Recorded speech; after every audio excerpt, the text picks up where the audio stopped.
तो ठीक मैं हो। यही चाहती हूँ फर्स्ट ऑफ ऑल कि कोई फर्स्ट मैरिज का ही हो कि ठीक है। कोई ऐसी प्रोफाइल आपको मिलती है तो आप मुझे बताएं। ठीक है। अदरवाइज कोई मैरिड भी हो जो हम्म, डिवोर्सी या फिर उनकी वाइफ का इंतकाल हो गया हो या हम्म, कुछ ऐसा रिश्ता भी मिल जाए हम्म, तो मैं कर लूँगी। लेकिन हम्म,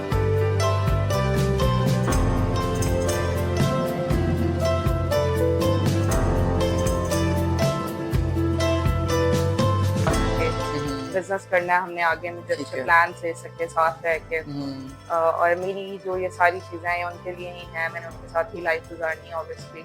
तो मैं चाहती हूँ बस अच्छा हो।